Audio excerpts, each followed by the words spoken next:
Hello, my name is Oscar Gill, and I'm going to be talking about an important event in American history for week 6 assignment. And the important event I'd like to talk about using newspaper source is the assassination of Abraham Lincoln. Very, very important event that shook the nation. The nation with a grief when that occurred, and not only the nation but the world. I mean, that was a very big thing. I have some illustrations, and I also have 3 different sources. So let me go ahead and move things around here. Okay, the first source I have is from the Washington Post, and it talks about different newspaper articles that spoke about the assassination of Abraham Lincoln. And here's one of them. This one from the Associated Press, and it says, President Lincoln and his wife visited Ford Theater this evening, that was April 14th, for the purpose of witnessing the performance of the American Cousin. It was announced in the paper that General Grant would also be present, but the gentleman took the late train of cars for New Jersey. The theater was densely crowded, and everybody seemed delighted with the scene before them.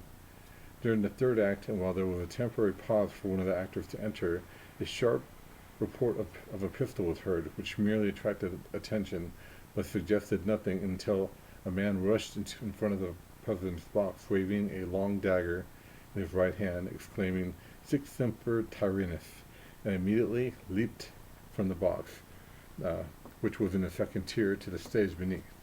I think I have a picture of that, what they put in newspapers. I think here's another. Right here, I'll put this one back on. He ran to the stage beneath and ran across to the opposite side, made his escape amid the bewilderment of the audience from the rear of the theater, and mounted a horse and fled. The groans of Miss Lincoln first disclosed the fact the president had been shot. When all present rose to their feet, rushing towards the stage, many exclaimed, "Hang him, hang him!" The excitement was of the wildest possible description. Move on over to this picture. There was a rush toward the president's box, and when cries were heard, "Stand back, give him air, has anyone stimulants?" On a hasty examination, it was found the president had been shot through the head above the back of the temporal bone, and that some of the brain was oozing out. He was removed to a private house opposite the theater, and the Surgeon General of the Army and other surgeons were sent to attend to his condition. Okay, that was the Associated Press. Another one, this one is from the Evening Star, which says, late last evening at 10:30 p.m. at Ford's Theater, the president, while sitting in his private box with Miss Lincoln, Miss Harris, Major Rathbun, was shot by an assassin who suddenly entered his box. He approached behind the president. The assassin leapt onto the stage, brandishing a large dagger or knife, and made his escape by the rear of the theater. The pistol ball entered the back of the president's head. The wound is mortal. The president has been insensible ever since it was inflicted, and now is dying. Okay, right. So, and the next source I'm going to be using.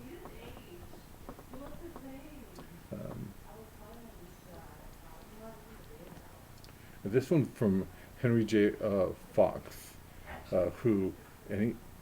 he emphasized, never in the annals of nations will the people plunge into greater affliction. Never in the history of the world will their apprehend so spontaneous, so general an exhibition of the signs of mourning. Okay, and here's some more pictures. And here are some of the new newspaper articles, which of course you can't really see. This is the New York Times, the Evening Star, the Daily Ohio Statesman. Okay, and here's some pictures of President Lincoln taken across the street there. Yeah, he didn't survive, sadly. And here's another picture. Here's another source right here. A lot of people wanted to not just blame those people who assassinated, we call it the president, John Wilkes Booth, and the two other people, and then a female, which all three were hanged. John Wilkes Booth, of course, was killed, shot. Um, but a majority of Americans, including a lot of the pastors who preached during that period, blamed the South. Um, they felt, and it's a quote here, the bloody act of assassination is one nature with all the barbarous acts previously committed by savage traitors. And we know that in the South, no later than December 1st, 1864, money was called for to be devoted to this very object. The names of Lincoln and Johnson and Seward being given as selected victims of assassination. Nor was this infamous proposition rebuked by the Southern people, but rather approved.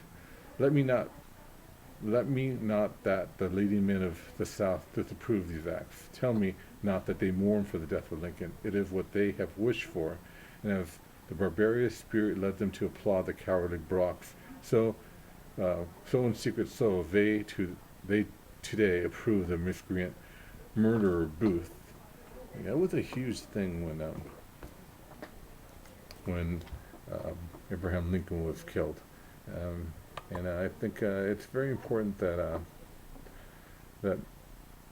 Americans reflect on what happened during that period. Abraham Lincoln led the nation from the Civil War, and of course leading and winning the Civil War through his leadership, and of course the sacrifice of many people who bled and died for the nation. So I got some other pictures here I'd like to show. Them up. Yeah. So I appreciate your time, and I hope you have a good night. Thank you.